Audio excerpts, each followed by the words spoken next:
a promessa de Joel 2, 28 e 29. Eu vivo. Eu tenho autoridade no nome de Jesus. Eu tenho uma vida santificada, assim como os irmãos têm. Mas isso é preciso ser alimentado pela palavra de Deus. Igual o pastor outro dia falou do celular. Depois do que o pastor falou, eu já vi inúmeras pessoas no celular. Eu fico com vergonha de ir lá corrigir. Eu fico com vergonha. Porque independente do pastor falar, não se traz celular para a igreja. E se você trouxer, só use em última necessidade. Minha filha está em casa, em algumas, não é para ficar no celular. Se for para ficar no celular, fique em casa. Fique em casa. Porque você não vai ser regenerado teclando o celular dentro de culto. Não vai. Não vai. E muita gente está perdendo a oportunidade de ser regenerado porque não tira o olho do bendito celular. Não tira. É um vício. É o bezerro de ouro da atualidade, é o celular. Eu fui para a cidade ontem, hoje, não levo celular. Vou para Vitória, não levo celular. Meus meninos falam assim, mas mamãe, vai que acontece um acidente. Ué, antigamente acontecia acidente, ninguém tinha celular, nem por isso a pessoa deixava de ser enterrada. É minha natureza não carregar celular. Não carrego, não gosto, não sou refém de celular. Não sou. Entendo que as pessoas precisam, eu também preciso. Mas, aí fui para a cidade, porque o meu tempo, que eu não estou em casa, nos meus afazeres, que eu estou indo e vindo, eu quero estar orando. Eu tenho esse costume desde que eu me converti. Eu vou de ônibus, eu vou orando. Irmãos, é sério que eu estou falando, não estou querendo me engrandecer. Eu vou orando, eu vejo uma construção, Senhor, abençoa para que essa construção se resolva logo, né? Vejo uma grávida, abençoa, Senhor, o parto dessa mulher, e vou orando. E dentro do ônibus está todo mundo no celular. Todo mundo, é impressionante. Impressionante. Aí eu fico pensando, será que não tem nenhum crente aqui dentro desse ônibus? Tem. O que está fazendo? No celular. Podia tirar o tempo para falar, não, agora vou orar, né? Estou indo de ônibus, vou orar. Ou olhar o celular, uma palavra. Eu não gosto de Bíblia de celular, não gosto. E abomino Bíblia de celular para quem troca a Bíblia pelo celular. Não, sinceramente, eu não acho uma coisa benéfica. E você não vê ninguém orando, até porque se estiver orando, está em silêncio. Mas como é que você vai estar orando se você está no celular? Sinal que não está. Então, dessa forma, irmãos, a gente volta lá para a nossa tricotomia. O Espírito regenera o corpo e agora a gente tem novas atitudes. E agora nós temos novas ações, novos pensamentos, porque Ele curou a nossa alma. É como se fosse assim, o Espírito... Quando eu estava estudando a tricotomia, eu pensei na trindade, mas aí chega no corpo, não confere, né? A alma e o espírito. Mas são três situações da tricotomia. O espírito, que é o mais elevado, que é fecundado pelo Espírito Santo, aí reflete aqui na sua alma e o espírito vai refletir no corpo. A alma, que carrega sentimentos, pensamentos, emoções, se ela for regenerada pelo Espírito Santo, você não vai ter ansiedade, você não vai ter depressão. Alma regenerada com depressão? Aonde pode? Não existe. Cadê a fecundação do Espírito, no Espírito que gerou a nova vida? Alma com inveja dos outros, com raiva. Não é possível. Olhando, eu lembro do soco que você levou lá no terminal. Alma regenerada. Porque é a ação que vai definir quem você é. Sentimento de ciúmes, de inveja, de mágoa. Sinal que você não passou pelo arrependimento, que são os degraus que a gente vai galgando até ser regenerado. Sem arrependimento não tem regeneração. Sem perdão de pecado não tem regeneração. Sem Bíblia, oração e jejum não tem oração, não tem regeneração, não adianta. E você também não pode transferir isso, igual eu falei no início, é intransferível essa responsabilidade. Você não pode transferir para o rei, nem para o pastor, nem para o irmão, nem para líder de círculo de oração. Não pode. Sabe por quê? Porque se nós transferimos para alguém, se delegamos essas funções para alguém, como é que você vai encontrar com Cristo? Quem vai encontrar é quem está buscando. Você não vai ter encontro com Cristo se você delegar essas funções primordiais da regeneração para outro. Não tem intermediário entre o reino e nós. Só Jesus. Pastor é fundamental, amamos, é necessário. Mas ele não pode fazer nada por mim. Claro que vai me instruir, vai ser um exemplo. Mas se aqui no fundo da minha alma e do meu espírito eu não tiver uma conexão com ele, não vai adiantar nada. Não vai adiantar nada. Porque muitas das vezes a alma que não é regenerada, o irmão fala uma coisa, você entende, distorce, entende outra coisa. Isso é Satanás musicando com nossos ouvidos.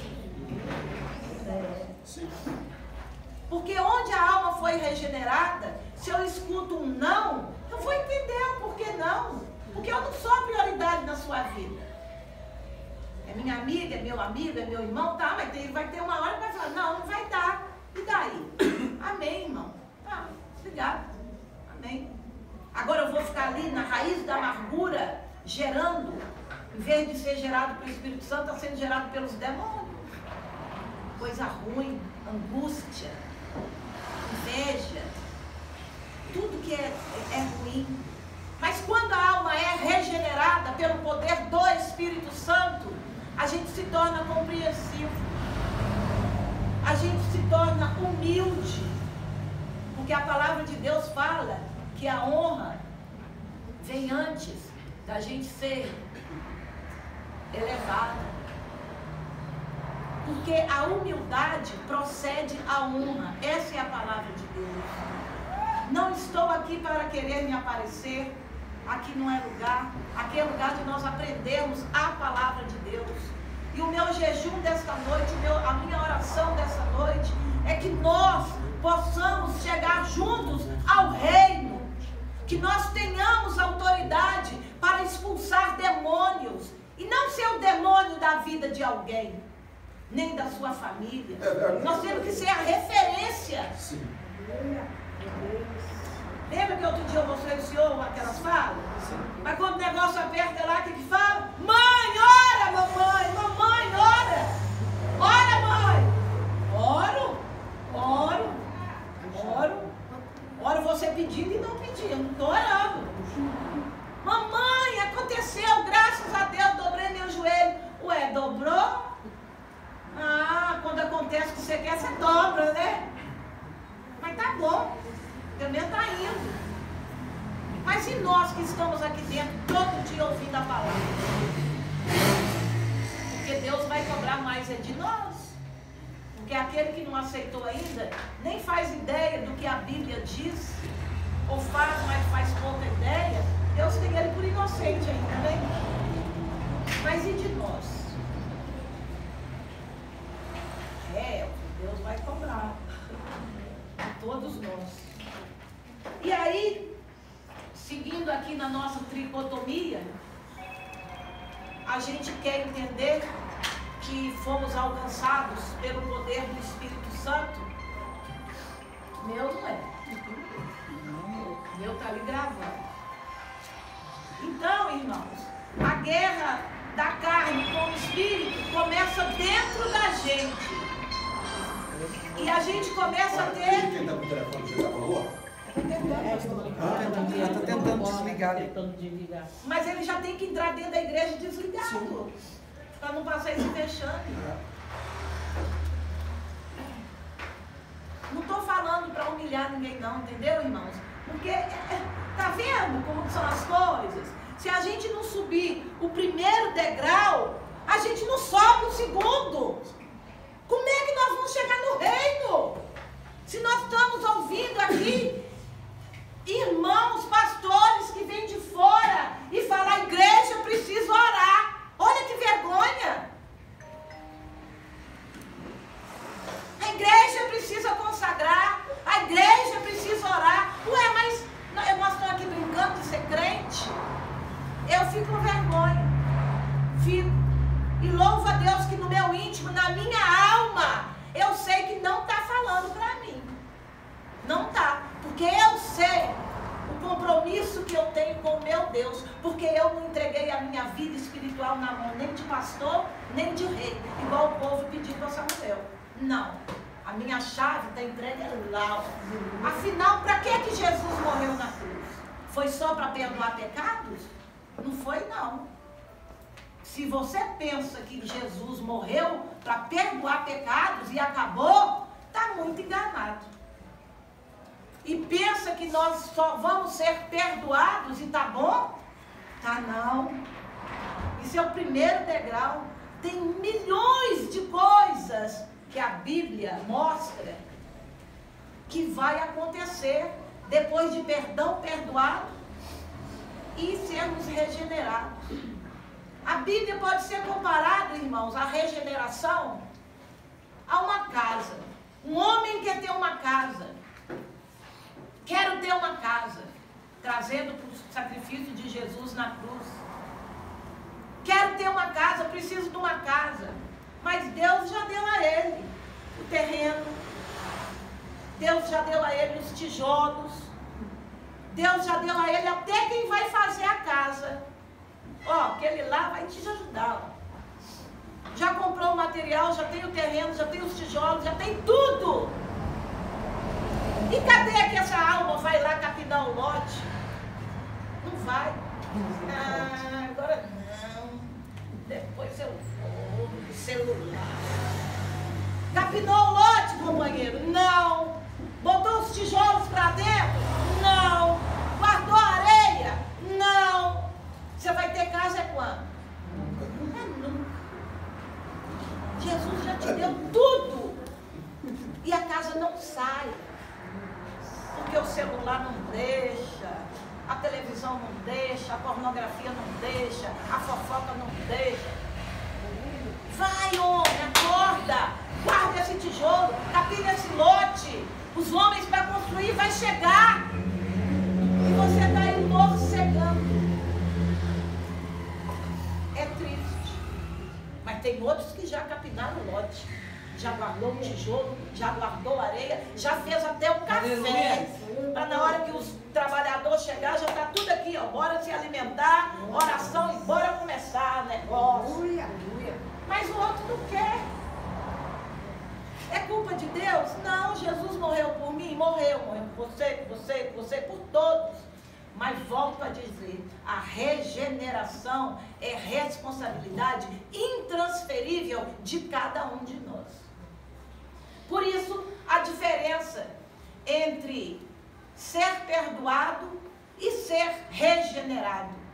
Vou dar outro exemplo do perdoado e do regenerado. Um homem cometeu um delito.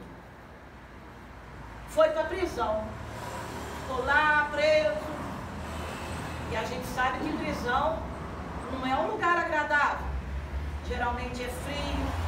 É mofado, você não tem comida direito, você não toma banho direito, é um monte de gente. E você está ali, preso. Cometeu um delito, está preso. Só que vem o juiz e fala, ó, você foi liberado do seu ato. Você foi liberado. Inocentado. Porque Jesus pagou esse preço pela misericórdia de Deus, nós somos perdoados. Você está liberto, está perdoado. Sua dívida foi paga. Ah, é? Legal, obrigado. Que bom. Tá. E fica ali, parado. Talvez está triste, talvez está com vergonha da sociedade. Talvez, não, tá ruim, mas tá bom, aqui eu vou comer pelo menos. Porque tem gente que é tão medíocre que pensa, não, pelo menos estou preso, mas aqui estou comendo, tá bom. E fica ali. Não tem o ânimo, igual aquele homem que eu citei o exemplo, de capinar o lote, botar o tijolo para dentro, bota areia, bora trabalhar. Fica lá, parado. Numa outra circunstância, tem um outro homem que também comete um delito e vai preso. Fica lá, pá. Aí chega o juiz e fala, você foi liberto. Seus pecados foram pagos, a dívida foi paga. Aí o que a pessoa faz?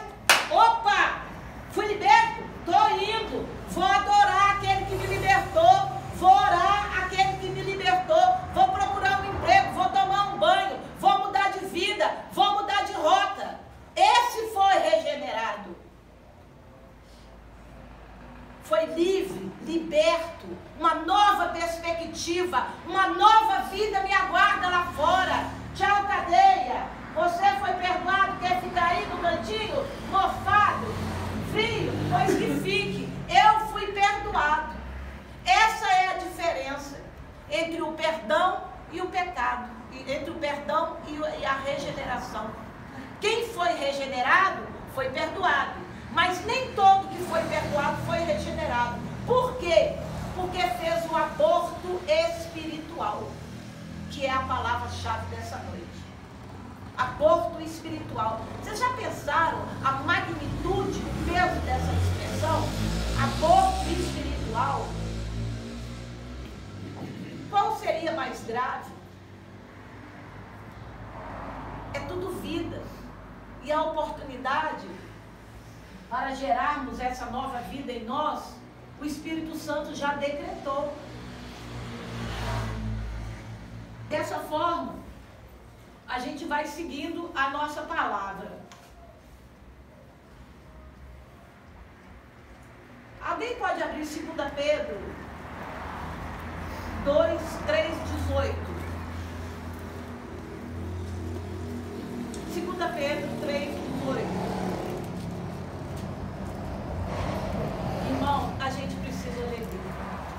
A gente precisa fazer um cardápio espiritual.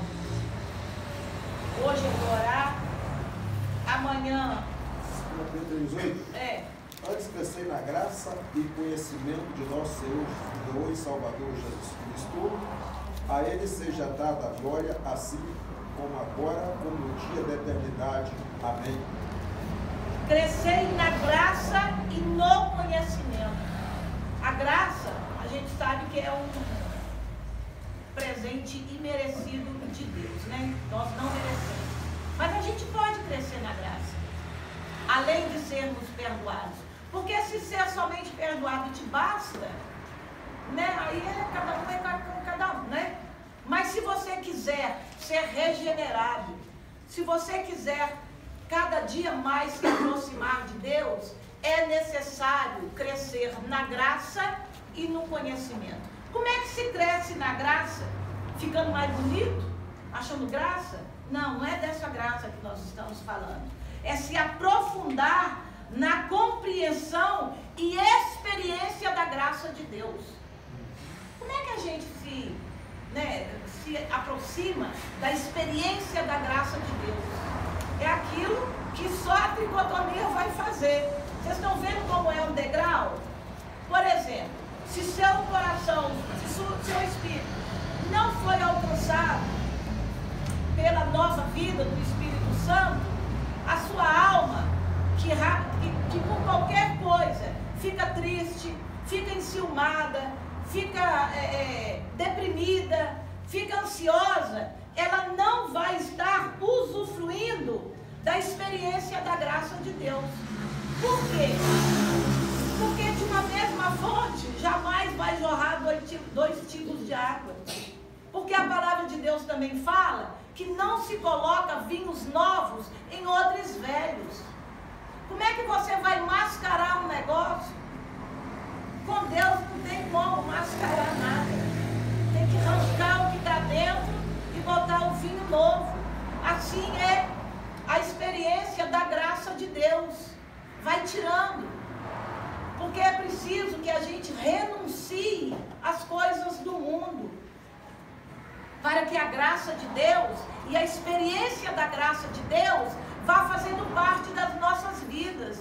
E aí, quanto mais a gente vai crescendo na graça e no conhecimento, a graça aqui que fala que é a experiência da graça de Deus, permitindo que ela transforme a nossa vida e nos torne semelhantes a quem? Porque se pelo nosso eu adâmico, a gente nunca vai parecer com Cristo. A gente vai estar sempre querendo as coisas do mundo. Quem faz essa mudança em nós é o Espírito Santo de Deus. E aí aqui a Bíblia, não, mas é cansativo ler Bíblia, não consigo. Consegue? Você não foi regenerado? Você não está crescendo na graça e no conhecimento? Como é que você vai crescer na graça se você não alimentar a nova vida pela palavra? É verdade. Ela vai morrer. Você vai fazer o aborto espiritual. Cresceu na graça? Vamos, porque isso é gradativo, tá? Ninguém fica parecendo com Cristo de um dia para o outro, não. A gente vai morrer tentando. A gente morre tentando. Mas todo dia um pouquinho. O que incomodava a Deus na minha vida ontem eu falo assim do passado, não pode ainda permanecer incomodando Deus. Tá louco? Não pode incomodar nem a mim mesmo, que dirá a Deus. Tem que ter mudança. A casa não vai ser construída, não. Vai ficar lá no cantinho da cela com preguiça de encarar o novo, a novidade de vida que Deus está nos oferecendo. E a gente vai crescendo na graça, no conhecimento, vamos tendo domínio sobre as nossas ações. Não, eu não quero olhar celular enquanto eu não ler a palavra de Deus. Acabou. Eu decido. Não preciso de rei decidir por mim, nem pastor. Falou, olha, não leia, não vê celular antes de ler Bíblia. Eu não. Não dependo dele para crescer na graça e no conhecimento. O Espírito que gerou em nós a nova vida, ele que vai te cobrar. Você vai ficar com vergonha. Você está louco? Estou vendo celular, nem li ainda uma palavra, não dobrei nem meu joelho. Que vergonha, Deus, me perdoe. Mudança de atitude. Amanhã você não faz mais a mesma coisa. Lembrando que quem lê, pega o celular na cama e lê e mexe no celular na cama, ainda deitado, vai estudar na ciência o que de mal está te causando. Não é só espiritual, não. É físico. Depois vocês pesquisem e me falem. Os malefícios de quem vê celular antes de levantar da cama. Não é só espiritual, não. Depois vocês pesquisam e falam, irmã Janete, você estava certa. Me livrou de um grande problema futuro. Sim. Oi, irmã Janete. Daqui a pouco eu vou para o conhecimento. Fala. É igual o rei Davi, né? Parece que ele era um dos mais pecadores, né, da Bíblia. Porém, ele sempre se arrependia e não voltava a pecar no mesmo pecado. Sim. Ele poderia ter pecados diferentes, mas o mesmo, ele se arrependia e não pecava de novo. E pela Bíblia, é o que eu falo, a Bíblia não tem só histórias bonitinhas. A Bíblia tem exemplos espirituais. A gente vê o crescimento espiritual de Davi, os salmos de Davi, que coisas mais maravilhosas, né? É tanto que Cristo é da descendência de Davi. Mais alguma coisa? Não. Então, como a irmã bem citou, e tem inúmeros outros exemplos, assim como eu citei no início, a esposa de Ló, que foi pelo caminho, andou no caminho, segurando a mão do anjo e ficou para trás. Demas esteve companheiro de Paulo, né, durante um tempo, se perdeu no caminho. Também. Tem um que acho que é Naamã. Eliseu herdou